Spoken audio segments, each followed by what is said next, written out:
In this lesson, you'll learn how to locate information accurately by reading tables, lists, and charts step by step. So let's begin. So everyday workers use organized documents to make decisions. A truck arrives at the site and the foreman asks, "How much gravel came in?" The answer sits in one row of the delivery table, and reading the right row keeps orders, records, and pay correct. So numbers at work usually arrive in one of the three shapes. The first one, a table holds facts in rows, lines going across, and columns, lines going down. So this is the most important here, the rows and the columns. The second one, a list, put one item on each line with a label and a number. And number three, a bar chart is a table drawn as a picture. Each bar is one row and the bar's height is its number. Now let's begin. Let's start with the tables. Every table has rows and columns. So the top row contains the headings, which tells us what information each column contains. So the top row of a table is the header row. Now, each name in it is a column heading. It tells you what that column holds. The rows organize related information together. So before reading any value in a table, always look at the heading first. And they tell you exactly what each column represents. So this is the header row. The first entry of each row is the row label. It tells you what the row is about. The box where a row meets a column is called a cell, and the cell holds the value you want. Reading one row at a time helps you avoid confusion and prevents you from choosing the wrong information. The table lists different materials, their quantities, and their units. Now, if your supervisor asks, "How many bags of cements were delivered today?" So begin by finding the row labeled cement, and then move across to the quantity column. And finally, read the number together with its unit. So this process helps you answer accurately. Now let's try this. The foreman asks how much gravel came in. Benilda reads the table in 4 steps. Number 1, she reads the header row, material, quantity, and then unit. So here we have material, quantity, and then unit. After that, she finds the row labeled gravel. So here is the gravel.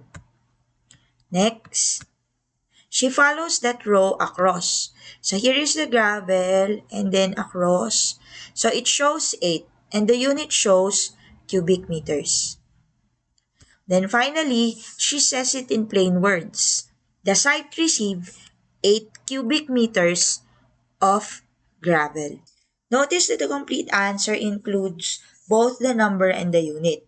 A number without its unit may cause confusion, so always read both together. So for common traps, it is sliding onto the new row above or below. So reading 35 and answering 35 cubic meters of gravel is wrong. This is rusty reading and not failure. You may put a finger on the row label and keep it there while you read across. So now let's have the lists. So lists organize information differently, but they are just as easy to read. So each line contains one complete piece of information. For example, a class schedule lists subject, times, and rooms. To answer a question, simply locate the correct line and read the information beside it. Reading carefully ensures that you select the correct. So for here, we have the following question. Who is patient number 2 and when is its appointment? So find the row labeled 2 and read across. So you may pause this to answer the question. But for now, let's answer it. And the answer is El Bautista at 8:20 a.m. The bar charts. So here we have figure 1, which contains the haircuts done in Vegan City. So charts present information visually instead of reading long list of numbers, and we can compare values using bars, lines, or other symbols. Just like in the previous lesson, you have to begin by finding the correct label and then read the corresponding value. Charts help us identify patterns and compare information quickly. So each bar is 1 day, and the number at the top of the bar is the days count. So to read Thursday, find the labeled THU, which means Thursday, and read its number. So the number is 13. So the tallest bar, TUE, which means Tuesday, with 15, marks the busiest day. Now it's your turn to practice. Read each table, list, or chart carefully before answering the question. Example number 1. So for question number 1, in table 1, what does the hollow blocks row mean in plain words?